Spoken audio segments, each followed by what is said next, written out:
Esta segunda parte deste terceiro módulo vai nos levar a um contacto, ao estudo, ao conhecimento de um problema, eu diria quase, utilizando uma imagem, vamos fechando o círculo, ou seja, vamos fazendo uma aproximação para o interior.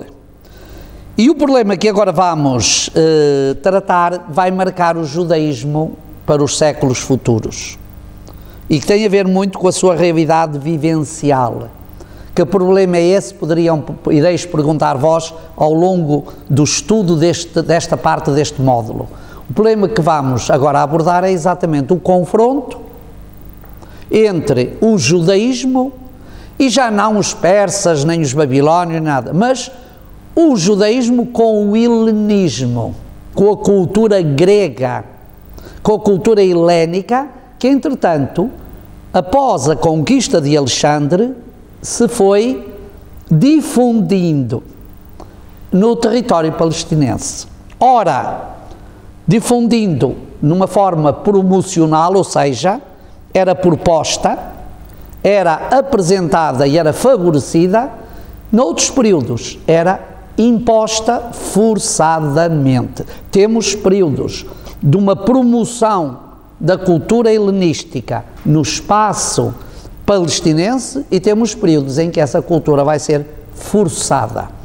Ides encontrar isto exatamente nos textos e no percurso que ides fazer ao longo desta parte do módulo. Ora, o acontecimento marcante desta época, como não podia deixar de ser, é a conquista de Alexandre. E sobre isto eu gostaria de dizer deixar algumas ideias fundamentais para que elas possam depois ser tidas presente ao longo do contato com os textos. A conquista de Alexandre é a primeira vez, como eu costumo dizer, em que uma cultura do Ocidente é levada para o Oriente. Em que uma cultura vinda da parte ocidental é exportada. E este primeiro confronto entre o judaísmo e o helenismo, enfim, os textos e as crónicas, principalmente Flávio Joséfo, procuram-nos mostrar ou querem-nos dizer que ela foi pacífica, foi bem aceite, que Alexandre Magno foi compreensivo, foi acolhedor para os judeus e que o judaísmo foi acolhedor para o helenismo. Agora, a verdade é que em termos culturais não é assim. E não é assim porquê? Porque são culturas que se situam em patamares diferentes. A cultura judaica tem como centro e como patamar Deus, o templo, a oração, a liturgia, a centralidade do sagrado. A cultura helenística, ao contrário, tem como centro o homem. Já não a oração, mas a reflexão, a filosofia. Já não é, não é para o templo que correm, mas correm para a ágora, ou então correm para o ginásio. É a cultura da estética. E isto, naturalmente, leva o judaísmo a confrontar-se com um inimigo dentro das suas próprias fronteiras. É um inimigo que já não combate pelas armas a partir de fora, mas combate por dentro a partir de valores. E isto é muito importante. A presença do helenismo levou o judaísmo a repensar, às vezes até em termos helénicos, a sua própria identidade. Por exemplo, pensar a lei como Sofia, a lei como a sabedoria suprema. Pensar os mandamentos como os preceitos da sabedoria grega, os valores da sabedoria grega. Portanto, temos aqui vários elementos que nos ajudam a perceber como este confronto se situa dentro. E isto vai marcar o judaísmo nos séculos III, II e I antes de Cristo. E é este universo, e isso é muito importante, é este universo cultural que nos leva ao tempo de Jesus. É este universo cultural em que nasce o Novo Testamento. É este universo cultural em que vão viver a comunidade judaica da Palestina de uma forma menos acentuada, embora de formas diferentes, em épocas diferentes, mas menos acentuada, mas é o clima cultural, social em que vão viver as comunidades judaicas da diáspora, de que temos como expressão suprema a comunidade judaica de Alexandria. E o impacto desta comunidade judaica de Alexandria, a sua importância, o seu desenvolvimento e os contributos que deu para a consolidação de um judaísmo helenista, e é importante percebê-lo, nós poderíamos dizer que temos a partir desta época, nós temos dois judaísmos, convergentes em muitos fatores, mas também divergentes em alguns fatores, que é o judaísmo. Portanto, o judaísmo vivido na Palestina, e portanto que eu chamarei judaísmo palestinense,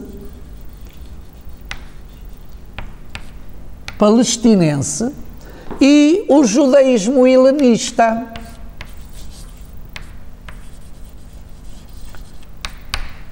Vivido em comunidades da diáspora, em espaço, em ambiente grego. Este judaísmo helenista legou, para nosso enriquecimento, contributos notáveis, que destacaria a tradução dos 70, a primeira versão da Bíblia hebraica em língua não semita, portanto, na língua grega, que normalmente, e como vai aparecer frequentemente nos textos, é designada assim, por tradução dos 70. Estes 70 não são 70 pássaros nem nada, são os 70 tradutores que traduziram a Bíblia de hebraico para grego. Esta tradução, parte dela deve remontar aos inícios do século III a.C. E esta tradução é um fator importante em termos culturais, em termos científicos, porque permite a uma comunidade e às comunidades que não conhecem hebraico terem acesso à Bíblia. E desempenhou um papel único, fundamental, importante para as comunidades cristãs, porque foi aqui que aqueles cristãos que vinham de meios não judaicos, não semitas, terem acesso à Bíblia do Antigo Testamento. E, portanto, a tradução da Bíblia para os 70 é mais do que uma tradução, representa um acontecimento muito importante. Mas, remontando um bocadinho antes, o Império de Alexandre impôs-se a partir de onde? Seguindo um bocadinho aquilo que já na Antiguidade acontecia, a tomada de toda a zona costeira ocidental do Mediterrâneo. Alexandre, numa primeira fase, percorre todo aquilo que foi a antiga Via Maris e por aí sucessivamente vai conquistando fortaleza após fortaleza, cidade após cidade, tendo encontrado alguma resistência em alguns pontos notáveis. Um desses pontos primeiros de grande resistência, depois de unir as cidades gregas, de juntar os gregos na sequência do governo de seu pai, Filipe II da Macedónia, Alexandre passa à Ásia Menor, vem por aí abaixo, e a primeira grande polo de resistência foi a cidade de Tiro. A cidade de Tiro, estás a ver já quase na fronteira do território designado normalmente por Palestina, na Fenícia, demorou a Alexandre a tomá-la durante 7 meses. E só o conseguiu tomar, e este fator também é importante, parece secundário, mas não é, só conseguiu tomar Tiro, para além da sua estratégia militar, através do apoio das tribos e dos grupos locais, alguns dos quais ajudaram grandemente, ajudaram com forma muito significativa as tropas de Alexandre a conquistar a cidade, designadamente os habitantes da Samaria, que segundo as crónicas teriam enviado em apoio às tropas de Alexandre cerca de 8.000 homens. Isto vai significar uma coisa muito gravosa para os judeus. É que não há almoços grátis, ou seja, este apoio que os samaritanos deram a Alexandre foi depois recompensado com privilégios. E um dos privilégios que os samaritanos, que os habitantes da Samaria vão receber, é a possibilidade de construírem aquilo que há muito tempo queriam construir e que não tinham nunca conseguido, nunca tinham tido uma licença oficial, fazerem um templo rival de Jerusalém. E esse templo vai marcar a ruptura acentuar ainda mais a ruptura entre o judaísmo e os habitantes da Zona Norte, dizemos nós samaritanos, embora este conceito é um conceito complexo, e vai de alguma forma também criar da parte dos judeus uma certa desconfiança face à política de Alexandre Magno. Isto mostra aquilo por onde eu comecei a minha exposição. Estamos agora num conflito interno, dentro. Flávio Josefo fala-nos do acolhimento que os judeus terão feito a Alexandre Magno, um acolhimento considerado por alguns autores, não o acolhimento, a narrativa de Flávio Josefo é considerada por alguns autores como uma narrativa um pouco romanceada. Sim ou não, a verdade é que os judeus não tinham alternativa que não fosse, nesta altura, abrir as portas a Alexandre Magno. Há, inclusive, uma narrativa da sua deslocação a Jerusalém, considerado por alguns autores como fantasiosa. Flávio Josefo apresenta como um momento de facto solene.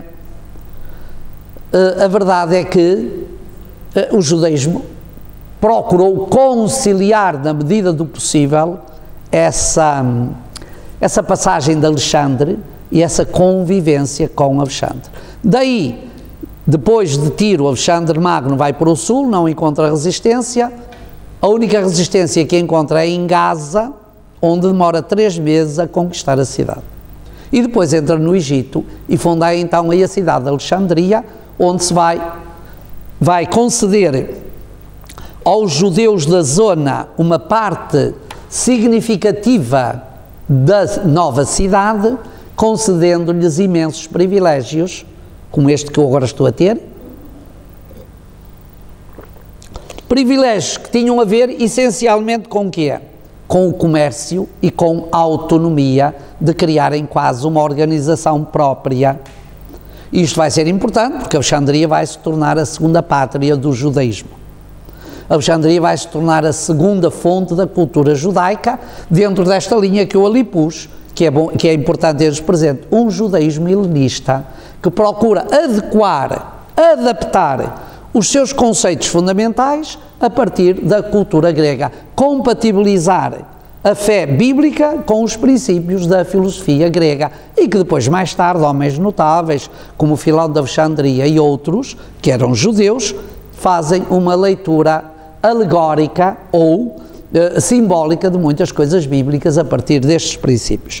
Portanto, nós temos aqui um acontecimento importante, que é esta tomada da zona palestinense pela cultura grega. Chama a atenção para a sua importância, porque ela depois vai nos ajudar a perceber como é que, de facto, pouco a pouco o judaísmo teve de encontrar aquilo que nós hoje designaríamos como uma enculturação. E às vezes eu tenho dúvidas se foi o helenismo que se enculturou ao judaísmo ou se foi o judaísmo que se inculturou no espaço do helenismo. Pronto, mas isto que nós estamos aqui, não vamos, ao longo dos textos, discutir primazias nem conceitos, importa ter presente isto.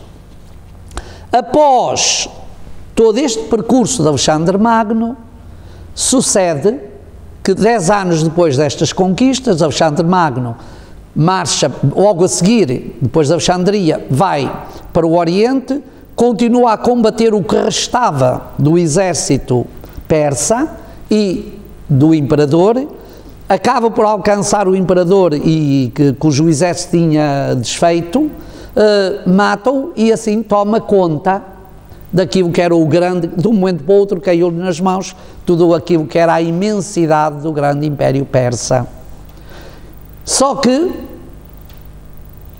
o domínio de Alexandre foi muito efêmero, porque o domínio, isto é, o tempo de vida de Alexandre Magno foi muito efêmero, porque 10 anos depois, em 322, Alexandre Magno morre.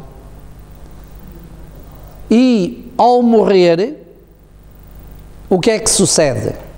Não tem descendentes, a não ser um filho ainda muito menor.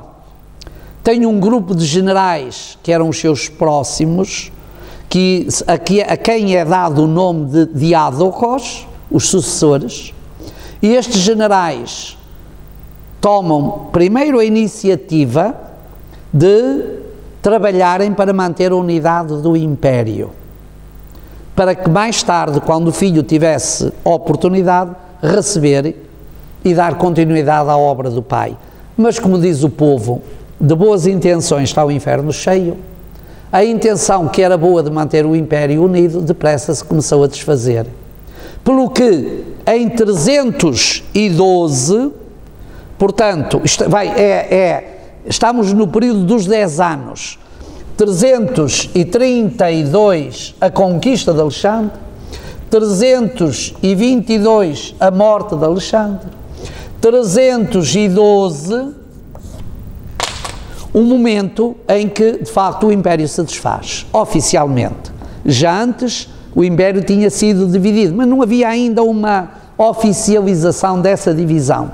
Em 312 um dos seus generais próximos conquista ou toma parte do território da zona da Mesopotâmia e da zona a sul, isto é, para o ocidente da Mesopotâmia, e proclama-se imperador e institui uma nova era, que é chamada, esse general era Seleuco, e essa nova era será a era Seleucida, criando uma nova era, o ano 312. Ao mesmo tempo, um dos outros seus generais, que era Ptolomeu, tinha já implantado o seu controle, o seu domínio no Egito, e consegue, em luta contra Seleuco, ser o senhor de toda a zona do território palestinense e do Egito.